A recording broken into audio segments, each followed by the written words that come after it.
मंदिर सजाई के कलश भराई के, मंदिर सजाई के कलश भराई के, लाल लाल चुनरी उड़ाई रखना, उड़ाई रखना मैया हमको सुहागन बनाए रखना, मैया हमको सुहागन बनाए रखना। जय माता दी। ओम नमः शिवाय। हे प्रिय भक्तों, आज 5वां नवरात्रा है। आज का दिन सूर्य मंडल की अधिष्ठात्री स्कंद माता को समर्पित है। स्कंद माता भगवान कार्तिकेय की माता होने के साथ ज्ञान, शक्ति और संतान सुख की प्रतीक मानी जाती है। स्कंद माता कमल के आसन पर विराजमान अपने पुत्र स्कंद को गोद में लिए हुए हैं। स्कंद माता ममता और शक्ति का प्रतीक है, जो भक्तों को सुख और ज्ञान प्रदान करती है। स्कंद माता की पूजा संतान प्राप्ति और संतान की रक्षा के लिए की जाती है। आज के दिन प्रसन्न चित मन से स्कंद माता की कथा का श्रवण करने से साधक तथा श्रवणकर्ता को अलौकिक तेज की प्राप्ति होती है। मन की अशांति, दुखों और असहनीय कष्टों से मुक्ति मिलती है। व्यक्ति जन्म मरण के चक्र से छूटकर मोक्ष को प्राप्त होता है और साथ ही यश, वैभव, पुत्र की प्राप्ति होती है तथा हर तरह की इच्छाएं पूरी होती हैं। ऐसी मान्यता है कि स्कंद माता की कथा को पढ़ने या सुनने वाले भक्तों को माँ संतान सुख और सुख संपत्ति का वरदान देती है। हे प्रिय भक्तों, तो आइए मन में माँ भगवती का ध्यान करते हुए सुनते हैं स्कंद माता की बड़ी ही दुर्लभ तथा पौराणिक व्रत कथा। तो आप सभी भक्तजन इन कथाओं को बड़ी ही श्रद्धा तथा प्रसन्न चित मन से पूरा अवश्य सुनिएगा। जय श्री गणेश। जब राजा दक्ष के यज्ञ में माता सती अग्नि कुंड में कूदकर भस्म हो गई, तब शिव जी विलाप करते हुए गहरी तपस्या में लीन हो गए। इससे सृष्टि शक्तिहीन हो गई। असुरों ने इस मौके का लाभ उठाया। पौराणिक कथाओं में वर्णित है कि एक असुर जिसका नाम तारकासुर था, उसने अपनी कठोर तपस्या से ब्रह्मा जी को प्रसन्न कर अमर होने का वरदान मांगा।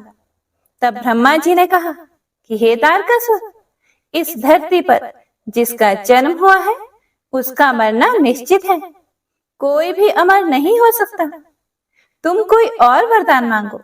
यह सुनकर तारकासुर बहुत दुखी हुआ।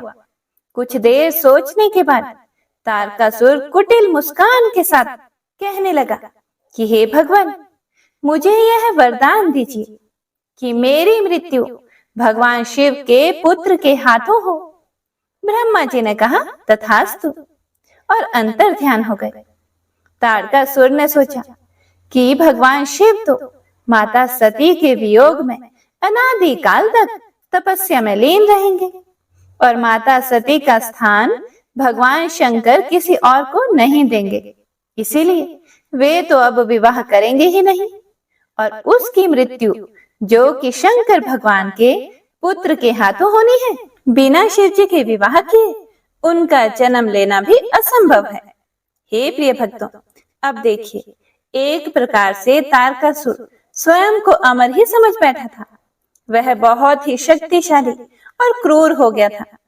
यह वरदान मिलने के बाद उसने देवताओं पर अत्याचार करना शुरू कर दिया। देवतागण बहुत ही परेशान हो गए और उन्होंने ब्रह्मा जी से मदद मांगी। ब्रह्मा जी ने कहा कि तारकासुर का अंत शिव पुत्र ही कर सकते हैं। यह सुनकर इंद्र और समस्त देवतागण भगवान शिव के पास पहुंचे और फिर इस सृष्टि को तारकासुर से मुक्ति दिलाने का निवेदन करते हैं। शिव जी ने सभी देवताओं को इस समस्या से मुक्ति दिलाने का वचन दिया। तब भगवान शिव जी पार्वती के अपने प्रति अनुराग की परीक्षा लेते हैं और माता पार्वती की तपस्या से प्रसन्न होकर उनसे विवाह करते हैं। विवाह के बाद शिव पार्वती के पुत्र स्कंद, जिन्हें हम कार्तिकेय कहते हैं, उनका जन्म हुआ। कार्तिकेय बाल अवस्था से ही बहुत वीर और शक्तिशाली थे, किंतु माता पार्वती ने स्कंद माता का रूप धारण किया और कार्तिकेय को अपना पुत्र बनाया और उन्हें अस्त्र शस्त्र की शिक्षा दी। उन्हें अपनी समस्त शक्ति प्रदान की। हे प्रिय भक्तों, अब उन्होंने दुष्ट असुरों का संहार करना शुरू कर दिया। कार्तिकेय बाल अवस्था से ही बहुत वीर और शक्तिशाली थे। उन्होंने दुष्ट असुरों का संहार शुरू कर दिया। अंततः वह समय भी आ गया जिसकी देवताओं को युगों से प्रतीक्षा थी। उन्होंने तारकासुर से युद्ध किया। एक भयंकर युद्ध हुआ जिसमें कार्तिकेय ने तारकासुर का वध कर दिया। देवताओं ने भगवान कार्तिकेय की वीरता की प्रशंसा की और उन्हें देवताओं का सेनापति बनाया। स्कंद माता की उपासना नवरात्रि के 5वें दिन की जाती है। इस दिन साधक का मन विशुद्धि चक्र में अवस्थित होता है। उसके विग्रह से भगवान स्कंद बालक के रूप में इनकी गोद में बैठे होते हैं। स्कंद माता की 4 भुजाएं हैं, जिसमें दाहिनी तरफ की ऊपर वाली भुजा से 6 शीशों वाले भगवान स्कंद को गोद में पकड़े हुए हैं और दाहिनी तरफ की नीचे वाली भुजा जो कि ऊपर की ओर उठी है, उसमें कमल का फूल है। बाईं तरफ की ऊपर वाली भुजा पर आशीर्वाद मुद्रा में है और नीचे वाली भुजा में कमल का फूल है। यह भगवान स्कंद कार्तिकेय की माता है। इनका वर्ण पूर्णतः शुभ्र है।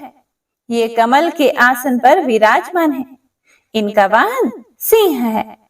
इसी कारण इन्हें पद्मसना देवी भी कहा जाता है।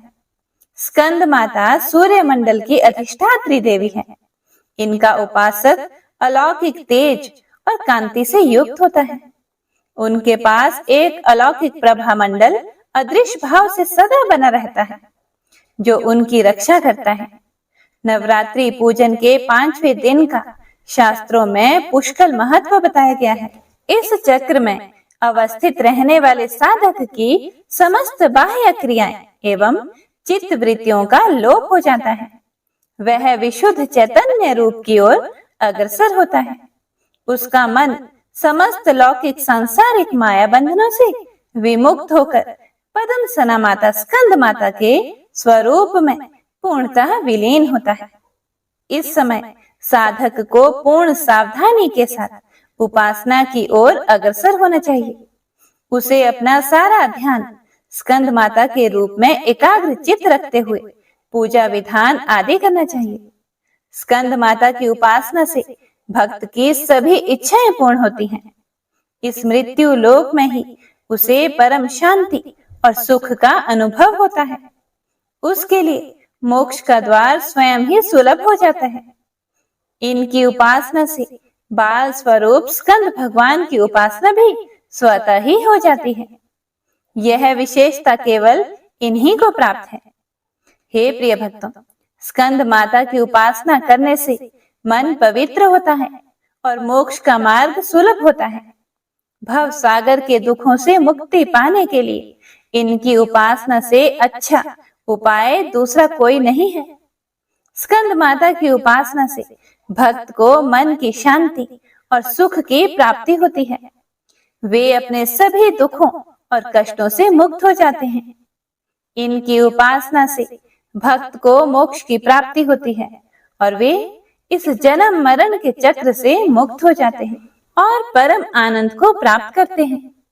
स्कंद माता की उपासना से भक्त की सभी मनोकामनाएं पूर्ण होती हैं। वे धन, संपत्ति, यश और वैभव प्राप्त करते हैं। हे प्रिय भक्तगणों, नवरात्रि के 5वें दिन स्कंद माता की कथा सुनने या पढ़ने से स्कंद माता की उपासना से भक्तों के सभी प्रकार की मनोकामनाएं पूर्ण होती हैं। तो एक बार प्रेम से बोलिए स्कंद माता की जय। हे स्कंद माता, अपने सभी भक्तों का दुख दूर करो। जय हो माँ शारदा, जय माँ भवानी। हे प्रिय भक्तगणों, आइए अब सुनते हैं सुख समृद्धि और वैभव देने वाली माता की दूसरी कथा। इस कथा को सुने बिना यह व्रत कथा अधूरी मानी जाती है। इसे सुनकर कथा को पूर्ण करिए और माता का आशीर्वाद प्राप्त करें। बहुत ही पुराने समय की बात है। एक गरीब बूढ़ी माँ दुर्गा के मंदिर के आगे भिक्षा के लिए सुबह से बैठी रहती थी। लेकिन एक दिन उन्हें उस मंदिर के बाहर कुछ भी नहीं मिला और उस दिन उन्हें पानी पीकर ही अपनी भूख मिटानी पड़ी। तब उन्होंने सोचा कि चलो कोई बात नहीं, शायद कल कुछ मिल जाए। तो अगले दिन भी वह दुर्गा माँ के मंदिर के आगे भिक्षा लेने के लिए बैठ गई। तब उस बूढ़ी गरीब को यह देखकर बड़ी खुशी हुई कि मंदिर में उस दिन बहुत ज्यादा भीड़ थी। उस दिन नवरात्रि का 5वां दिन था। उन्होंने सोचा कि शायद कोई त्योहार होगा, क्योंकि वह मंदिर दुर्गा माता का बहुत ही प्राचीन मंदिर था। बूढ़ी माँ को पता ही नहीं था कि नवरात्रि चल रही है। अब क्या था, वहां से कितने लोग आए, कितने लोग चले गए, लेकिन उस बूढ़ी गरीब को किसी ने भी कुछ नहीं दिया। उस मंदिर के पुजारी को सभी लोग चावल, आटा, पैसा सब कुछ दे रहे थे। तभी वह गरीब बूढ़ी माँ आंखों में आंसू लिए माँ दुर्गा को याद करने लगी और उनसे कहने लगी कि हे मैया, मुझे कोई भीख नहीं दे रहा, मुझे तो केवल दुख इस बात का है कि भरे हुए घर को हर कोई इंसान और भी ज्यादा क्यों भरता है, लेकिन क्या किसी को भी हम जैसे भूखे और गरीबों के खाली हाथ बिल्कुल भी नजर नहीं आते? ऐसा क्यों होता है मैया? और अगर ऐसा ही चलता रहा तो हम जैसे गरीब लोगों का क्या होगा? दुर्गा मैया से मन में इतना कहने के बाद उस बूढ़ी माँ ने सोचा कि शायद आज भी मुझे भूखा ही सोना पड़ेगा। इतने में ही ना जाने कहां से एक सुंदर सी कन्या उस दुर्गा माँ के मंदिर की सीढ़ियां चढ़ने लगी और अचानक से ऐसा हुआ कि जैसे मौसम ही बदल गया हो। जैसे ही वह सुंदर कन्या उस पंडित के पास पहुंची तो उस समय वहां उस गांव का एक बहुत धनवान व्यक्ति खड़ा हुआ था। तो जैसे ही उस धनवान व्यक्ति ने अपनी पैसों और लड्डू बर्फी से भरी हुई थाली पूजा के लिए पंडित को पकड़ाने लगा, तो वैसे ही उस कन्या ने उन्हें रोकते हुए कहा, हे धनवान व्यक्ति, तुम यह पैसे और लड्डू बर्फी से भरी हुई थाली इस मंदिर के बाहर बैठी उस बूढ़ी माँ को क्यों नहीं देते? वह बेचारी कल से भूखी है और उनकी सहायता करना तुम्हारा कर्तव्य है, जबकि दुर्गा माँ ने तुम्हें तुम्हारी मेहनत का खूब धन दिया हुआ है। लेकिन उस धनवान व्यक्ति ने अपना घमंड दिखाते हुए उस छोटी कन्या से कहा कि तुम कौन हो मेरे दुर्गा माँ की पूजा के बीच में आने वाली, और मैं यह सारा धन इस बूढ़ी गरीब पर क्यों लुटाऊं? यह सुनकर तब उस कन्या ने उस धनवान व्यक्ति को दोबारा से कहा कि हे धनवान व्यक्ति, मान जाओ, यह पैसों की थाली तो तुम्हें उस बूढ़ी गरीब को ही देनी होगी। लेकिन उस धनवान व्यक्ति ने उस सुंदर कन्या की बात ना मानकर वह पैसों की थाली उस पंडित को जैसे ही पकड़ाने लगा, वैसे ही उस कन्या ने जोर से धरती पर अपना पैर मारा।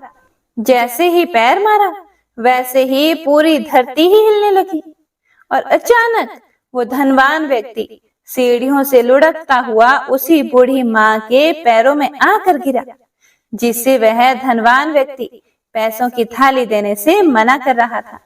तभी वह धनवान आदमी खड़ा होकर यह सोचने लगा कि यह कैसा चमत्कार था, मैं ऊपर से नीचे कैसे गिरा? और जब उसने ऊपर की तरफ देखा तो मंदिर के पास भी कोई नहीं था और वह कन्या भी वहां नहीं थी। तो उसने उस मंदिर के पंडित जी से पूछा कि पंडित जी, अभी अभी यहाँ एक सुंदर सी कन्या खड़ी हुई थी, वह मुझे मंदिर में प्रसाद ना चढ़ाकर उस गरीब बूढ़ी को देने के लिए कह रही थी। तो उस पंडित ने बहुत ही अचंभित होते हुए उस धनवान आदमी से कहा कि नहीं नहीं, यहाँ तो कोई भी कन्या नहीं आई, और तो और मैंने तो आपको भी यहाँ अभी अभी देखा है। इतना सुनते ही उस धनवान व्यक्ति की आंखों में दुख भरे आंसू आ जाते हैं और वह समझ जाता है कि वह कन्या और कोई नहीं बल्कि मेरी दुर्गा माँ ही थी, मगर मैं उन्हें क्यों नहीं पहचान पाया और उसका कहा भी मैंने क्यों नहीं माना। तभी वह धनवान व्यक्ति दुर्गा माँ की मूर्ति के आगे रोता हुआ हाथ जोड़कर यह कह रहा था कि मुझे माफ कर दो मैया, मैं आपका इशारा समझ ही नहीं पाया, लेकिन अब मैं आपके दर्शन से धन्य हो गया हूँ। यह सब धन दौलत तो आपकी ही वजह से है, और अब से इस धन दौलत को गरीबों की सहायता के लिए खर्च करूंगा। तभी उसी समय वह धनवान आदमी उस बूढ़ी गरीब के पास जाता है और उसे कुछ पैसे और कुछ खाने के लिए देता है। तो बूढ़ी गरीब उसे खूब आशीष देती हैं और कहती हैं कि तुम हमेशा धनवान रहो और माता रानी तुम्हारी और तुम्हारे परिवार की हमेशा रक्षा करे।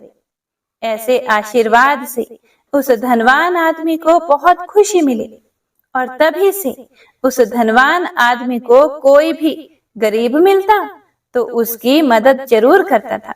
इस कथा के माध्यम से माता रानी का यही संदेश होता है कि किसी गरीब भूखे की सहायता अवश्य करनी चाहिए।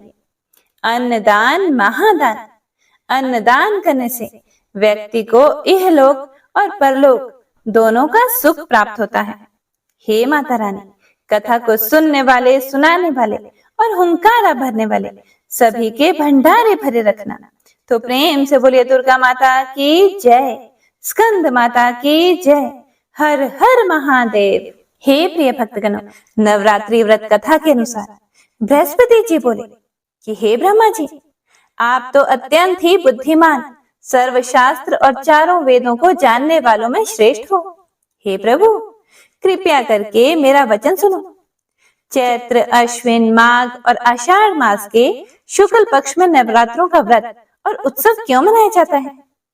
हे भगवान, इस व्रत का फल क्या है? किस प्रकार करना उचित है? और पहले इस व्रत को किसने किया, सो विस्तार से कहो। बृहस्पति जी का ऐसा प्रश्न सुनकर ब्रह्मा जी कहने लगे कि हे बृहस्पति, प्राणियों का हित करने की इच्छा से तुमने बहुत ही अच्छा प्रश्न किया है। जो मनुष्य मनोरथ पूर्ण करने वाली दुर्गा, महादेवी, सूर्य और नारायण को ध्यान करते हैं, वे मनुष्य धन्य हैं। यह नवरात्र व्रत संपूर्ण कामनाओं को पूर्ण करने वाला है।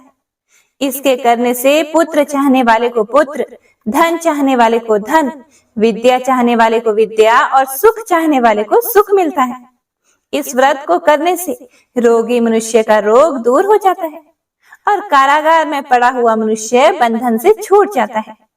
मनुष्य की तमाम विपत्तियां दूर हो जाती हैं और उसके घर में संपूर्ण संपत्तियां आकर उपस्थित हो जाती हैं। बांझ स्त्री इस व्रत के करने से पुत्र को प्राप्त करती हैं। समस्त पापों को दूर करने वाले इस व्रत के करने से ऐसा कौन सा मनोरथ है जो सिद्ध नहीं हो सकता? यदि व्रत करने वाला मनुष्य सारे दिन का उपवास ना कर सके तो एक समय भोजन करे और उस दिन बांधों सहित नवरात्रि व्रत की कथा श्रवण करे। हे बृहस्पति, जिसने पहले इस महाव्रत को किया है उसका पवित्र इतिहास मैं तुम्हें सुनाता हूँ, तुम ध्यान पूर्वक सुनो। ब्रह्मा जी बोले कि किसी नगर में एक ब्राह्मण रहता था। वह भगवती दुर्गा का बहुत बड़ा भक्त था। उसके संपूर्ण सद्गुणों से युक्त मानो ब्रह्मा की सबसे पहली रचना हो ऐसी यथार्थ नाम वाली सुमति नाम की एक अत्यंत सुंदर कन्या पैदा हुई। वह कन्या सुमति अपने घर के बालकपन में अपनी सहेलियों के साथ क्रीड़ा करती हुई इस प्रकार बढ़ने लगी जैसे शुक्ल पक्ष में चंद्रमा की कला बढ़ती है। उसका पिता प्रतिदिन दुर्गा की पूजा और होम किया करता था। उस समय वह भी नियम से वहां उपस्थित होती थी।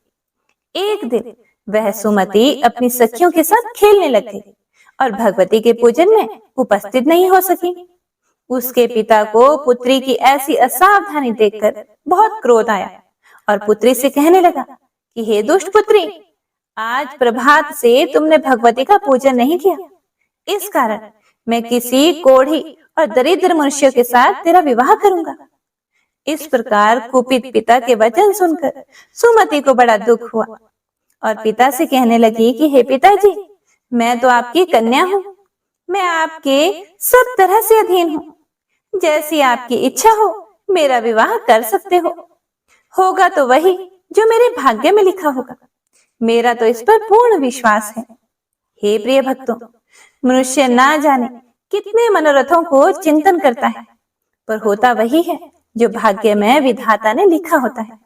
जो जैसा करता है उसको फल भी उस कर्म के अनुसार ही मिलता है, क्योंकि कर्म करना मनुष्य के अधीन है, पर फल देना देव के अधीन है। अपनी कन्या के ऐसे निर्भयता से कहे हुए वचन सुनकर उस ब्राह्मण को बहुत अधिक क्रोध आया। तब उसने अपनी कन्या का एक कोढ़ी के साथ विवाह कर दिया और अत्यंत क्रुद्ध होकर पुत्री से कहने लगा कि जाओ जाओ, जल्दी जाओ, अपने कर्म का फल भोगो। देखें, केवल भाग्य भरोसे पर रहकर तुम क्या करती हो। इस प्रकार से कहे हुए पिता के कटु वचनों को सुनकर सुमति अपने मन में विचार करने लगी कि अहो, मेरा बड़ा दुर्भाग्य है जिससे मुझे ऐसा पति मिला। इस तरह अपने दुख का विचार करती हुई वह सुमति अपने पति के साथ वन में चली गई और भयानक वन में कुशा युक्त उस स्थान पर उन्होंने वह रात बड़े कष्ट से व्यतीत की। उस गरीब बालिका की ऐसी दशा देखकर भगवती उसके पूर्व पुण्य के प्रभाव से प्रकट होकर सुमति से कहने लगी कि हे ब्राह्मणी, मैं तुम पर अति प्रसन्न हूँ। तुम जो चाहे वरदान मांग सकती हो। मैं प्रसन्न होने पर मनोवांछित फल देने वाली हूँ। इस प्रकार भगवती दुर्गा का वचन सुनकर ब्राह्मणी कहने लगी कि आप कौन हैं जो मुझ पर प्रसन्न हुई हो। यह सब मेरे लिए कहा और अपनी कृपा दृष्टि से मुझ दासी को कृतार्थ करो। ऐसा ब्राह्मणी का वचन सुनकर देवी कहने लगी कि मैं आदि शक्ति हूँ और मैं ही ब्रह्मा विद्या और सरस्वती हूँ। मैं प्रसन्न होने पर प्राणियों को दुख दूर कर उसको सुख प्रदान करती हूँ। हे प्रिय भक्तों, फिर देवी ने ब्राह्मणी से कहा कि मैं तुम पर तेरे पूर्व जन्म के पुण्य के प्रभाव से प्रसन्न हूँ। फिर सुमति पूछती है कि माते, पिछले जन्म के कौन से ऐसे पुण्य थे जो आप प्रसन्न हुई हैं, कृपया मुझे बताएं। माता बोली, मैं तुम्हारे पूर्व जन्म का वृतांत सुनाती हूँ, सुनो। तू पूर्व जन्म में भील की पत्नी थी और अति पतिव्रता थी। एक दिन तेरे पति भील ने चोरी की और चोरी के कारण तुम दोनों को सिपाहियों ने पकड़ लिया और ले जाकर जेल खाने में कैद कर दिया। उन लोगों ने तुम्हें और तेरे पति को भोजन भी नहीं दिया। इस प्रकार नवरात्र के दिनों में तुमने ना तो कुछ खाया और ना ही जल भी पिया। इसीलिए 9 दिन तक नवरात्र का व्रत हो गया। हे ब्राह्मणी, उन दिनों में जो व्रत हुआ, उस व्रत के प्रभाव से प्रसन्न होकर तुम्हें मनोवांछित वस्तु दे रही हूँ। तुम्हारी जो इच्छा हो वह मांगो। इस प्रकार दुर्गा के कहे हुए वचन सुनकर ब्राह्मणी बोली कि अगर आप मुझ पर प्रसन्न हैं तो हे दुर्गे, आपको मैं प्रणाम करती हूँ। कृपया करके मेरे पति के कोढ़ को दूर करो। फिर देवी कहने लगी कि उन दिनों में जो तुमने व्रत किया था, उस व्रत के एक दिन का पुण्य अपने पति का कोढ़ दूर होने के लिए अर्पण करो। मेरे प्रभाव से तेरा पति कोढ़ से रहित और सोने के समान शरीर वाला हो जाएगा। ब्रह्मा जी बोले। इस प्रकार देवी का वचन सुनकर वह ब्राह्मणी बड़ी प्रसन्न हुई और पति को निरोग करने की इच्छा से ठीक है ऐसे बोली। तब तक उसके पति का शरीर भगवती दुर्गा की कृपा से कुष्ठहीन होकर अति कांति युक्त हो गया, जिसकी कांति के सामने चंद्रमा की कांति भी क्षीण हो जाती है। वह ब्राह्मणी पति के मनोहर देह को देखकर देवी को अति पराक्रमी वाली समझकर स्तुति करने लगी। वो बोली कि हे दुर्गे, आप दुर्गत को दूर करने वाली, तीनों जगत का संताप हरने वाली, समस्त दुखों को दूर करने वाली, रोगी मनुष्य को निरोग करने वाली, प्रसन्न होने पर मनोवांछित वस्तु को देने वाली और दुष्ट मनुष्य का नाश करने वाली हो। आप ही सारे जगत की माता और पिता हो। हे अम्बे, मुझ अपराध रहित अबला की मेरे पिता ने कोढ़ से पीड़ित व्यक्ति के साथ विवाह कर मुझे घर से निकाल दिया। उसकी निकाली हुई मैं पृथ्वी पर घूमने लगी। आपने ही मेरा इस आपत्ति रूपी समुद्र से उद्धार किया है। हे देवी, आपको मैं बारंबार प्रणाम करती हूँ। मुझ दीन की रक्षा करो। ब्रह्मा जी बोले कि हे बृहस्पति, इसी प्रकार उस सुमति ने मन से देवी की बहुत स्तुति की।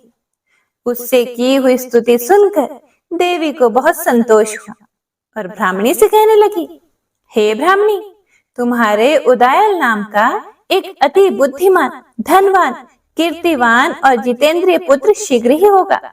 ऐसा कहकर वह देवी उस ब्राह्मणी से फिर कहने लगी कि हे ब्राह्मणी, जो कुछ तेरी इच्छा हो वही मनोवांछित वस्तु तुम मांग सकती हो। ऐसा भगवती दुर्गा का वचन सुनकर सुमति बोली कि हे भगवती दुर्गे, अगर आप मेरे पर प्रसन्न हैं तो कृपया करके मुझे नवरात्रि विधि बताइए। हे दयावती, जिस विधि से नवरात्र व्रत करने से आप प्रसन्न होती हैं, उस विधि और उसके फल को मेरे लिए विस्तार से वर्णन करें। इस प्रकार ब्राह्मणी के वचन सुनकर दुर्गा मां कहने लगी कि हे बेटी, मैं तुम्हारे लिए संपूर्ण पापों को दूर करने वाली नवरात्र व्रत विधि को बतलाती हूँ, जिसको सुनने से तमाम पापों से छूटकर मोक्ष की प्राप्ति हो जाती है। चैत्र मास के शुक्ल पक्ष की प्रतिपदा से लेकर 9 दिन तक विधि पूर्वक व्रत करें। यदि दिन भर का व्रत ना कर सके तो एक समय का भोजन करें। पढ़े लिखे ब्राह्मणों से पूछकर कलश स्थापना करें और वाटिका बनाकर उसको प्रतिदिन जल से सींचें। महाकाली, महालक्ष्मी और महासरस्वती की मूर्तियां बनाकर उसकी नित्य विधि सहित पूजा करें और पुष्पों से विधि पूर्वक अर्घ दें। बिजौरा के फूल से अर्घ देने से रूप की प्राप्ति होती है। जायफल से कीर्ति, दाख से कार्य की सिद्धि होती है। आंवले से सुख और केले से भूषण की प्राप्ति होती है। इस प्रकार फलों से अर्घ देकर यथा विधि हवन करें। खांड, घी, गेहूं, शहद, जौ, तिल, बिंब, नारियल, दाख और कतम्ब, इनसे हवन करें। गेहूं होम करने से लक्ष्मी की प्राप्ति होती है। खीर व चंपा के पुष्पों से धन और पत्नों से तेज और सुख की प्राप्ति होती है। आंवले से कीर्ति और केले से पुत्र हो। व्रत करने वाला मनुष्य इस विधान से होम कर आचार्य को अत्यंत नम्रता के साथ प्रणाम करे और यज्ञ की सिद्धि के लिए उसे दक्षिणा दे। इस महाव्रत को पहले बताई हुई विधि के अनुसार जो कोई भी करता है उसके सब मनोरथ सिद्ध हो जाते हैं। इसमें तनिक भी संशय नहीं है। इन 9 दिनों में जो कुछ दान आदि दिया जाता है उसका करोड़ों गुना फल मिलता है। इस नवरात्रि के व्रत करने से ही अश्वमेघ यज्ञ का फल मिलता है। हे ब्राह्मणी, इस संपूर्ण कामनाओं को पूर्ण करने वाले उत्तम व्रत को तीर्थ, मंदिर अथवा घर में ही विधि के अनुसार करें। फिर ब्रह्मा जी बोले कि हे बृहस्पति, इस प्रकार ब्राह्मणी को व्रत की विधि और फल बताकर देवी अंतर ध्यान हो गई। जो मनुष्य या स्त्री इस व्रत को भक्ति पूर्वक करता है वह इस लोक में सुख पाकर अंत में दुर्लभ मोक्ष को प्राप्त होता है। हे बृहस्पति, यह दुर्लभ व्रत का महात्म्य मैंने तुम्हारे लिए बताया है। ऐसा ब्रह्मा जी के वचन सुनकर बृहस्पति जी आनंद के कारण रोमांचित हो गए और ब्रह्मा जी से कहने लगे कि हे ब्रह्मा जी, आपने मुझ पर अति कृपा की जो अमृत के समान इस नवरात्रि व्रत का महात्म्य सुनाया। हे प्रभु, आपके बिना और कौन इस महात्म्य को सुना सकता है। ऐसे बृहस्पति जी के वचन सुनकर ब्रह्मा जी बोले कि हे बृहस्पति, तुमने सब प्राणियों का हित करने वाले इस अलौकिक व्रत को पूछा है, इसीलिए तुम धन्य हो। इस महादेवी के प्रभाव को कौन जान सकता है। तो प्रेम से बोलिए देवी भगवती की जय। हर हर महादेव। हे प्रिय भक्तों, तो आइए अब सुनते हैं लप्सी और तपसी की कहानी। यह एक पौराणिक लोक कथा है। इस कथा के अनुसार एक लप्सी था तथा एक तपसी था। तपसी सदैव भगवान की तपस्या में लीन रहता था और लप्सी रोजाना 1.25 सेर की लापसी बनाकर भगवान का भोग लगाकर खा लेता था। एक दिन वह दोनों लड़ने लगे। तपसी बोला, मैं रोजाना भगवान की तपस्या करता हूँ, इसीलिए मैं बड़ा हूँ। तो लप्सी बोला कि मैं रोज भगवान को 1.25 सेर लापसी का भोग लगाता हूँ, इसीलिए मैं बड़ा हूँ। तभी देव मुनि और परम वैष्णव ब्रह्मा जी के मानस पुत्र और महाज्ञानी नारद जी वहां से गुजर रहे थे। उन्होंने लप्सी और तपसी दोनों को लड़ते हुए देखकर उनसे पूछा कि तुम दोनों क्यों लड़ रहे हो। तब तपसी ने खुद के बड़ा होने का कारण बताया और लप्सी ने अपने सर्वश्रेष्ठ होने का कारण बताया। उन दोनों की पूरी बात सुनकर महाचतुर भक्त शिरोमणि नारद जी बोले कि तुम दोनों का फैसला मैं कर दूंगा। दूसरे दिन लप्सी और तपसी नहाकर अपनी रोज की भक्ति करने के लिए गए तो नारद जी ने छुपकर 1.25 करोड़ की एक अत्यंत बहुमूल्य रत्न जड़ित और दुर्लभ मणियों से बनी अंगूठी उन दोनों के सामने रख दी। हे प्रिय भक्तों, तपसी की नजर जब अंगूठी पर पड़ी तो उसने चुपचाप अंगूठी उठाकर अपने नीचे दबा ली। लप्सी की नजर अंगूठी पर पड़ी लेकिन उसने ध्यान ही नहीं दिया और भगवान को भोग लगाकर लापसी खाने लगा। इसके बाद नारद जी उन दोनों के सामने आए तो दोनों ने हे नारद जी से पूछा, हे मुनि श्रेष्ठ, अब आप अपना निर्णय बताइए कि हम में से कौन बड़ा है, किसकी भक्ति श्रेष्ठ है। तो नारद जी ने तपसी से खड़ा होने को कहा। जब वह खड़ा हुआ तो उसके नीचे दबी अंगूठी उन्हें दिखाई पड़ी। नारद जी ने तपसी से कहा कि तपस्या करने के बाद भी तुम्हारी चोरी करने की आदत नहीं गई, इसीलिए लप्सी बड़ा है और तुम्हें तुम्हारी तपस्या का कोई भी फल नहीं मिलेगा। हे प्रिय भक्तों, तब तपसी बड़ा शर्मिंदा होकर नारद जी से माफी मांगने लगा। उसने नारद जी से पूछा कि मुझे मेरी तपस्या का फल कैसे मिलेगा। तब नारद जी ने उससे कहा कि यदि कोई गाय और कुत्ते की रोटी को नहीं बनाएगा, यदि कोई ब्राह्मण को भोजन करवाकर दक्षिणा नहीं देगा, तो उनके दान धर्म का फल, उन लोगों की पूजा का फल तुझे मिलेगा। यदि कोई सुहागिनी साड़ी के साथ ऊपरी अंगोछा का दान नहीं देगा तो वह फल तुझे मिलेगा। यदि कोई दिए से दिया जलाए तो वह फल भी तुझे मिलेगा। यदि कोई सारी कहानी सुने लेकिन तुम्हारी कहानी नहीं सुने तो उसकी पूजा का फल भी तुझे मिलेगा। हे प्रिय भक्तों, उसी दिन से हर व्रत कथा कहानी के साथ लप्सी तपसी की यह कहानी भी अवश्य सुनी और कही जाती है। हे प्रिय भक्तों, तो यह थी आज की संपूर्ण व्रत कथा। उम्मीद है आप सभी भक्तों ने पूरे भक्ति भाव और प्रसन्न चितमन से कथा को पूरा सुना होगा। कथा पसंद आई हो तो इसे ज्यादा से ज्यादा शेयर जरूर कीजिएगा ताकि सभी भक्तजन इन कथाओं को सुनकर पुण्य फल और माता रानी का आशीर्वाद प्राप्त कर सकें। माता रानी आप सभी भक्तों पर अपना आशीर्वाद सदा सर्वदा बनाए रखे।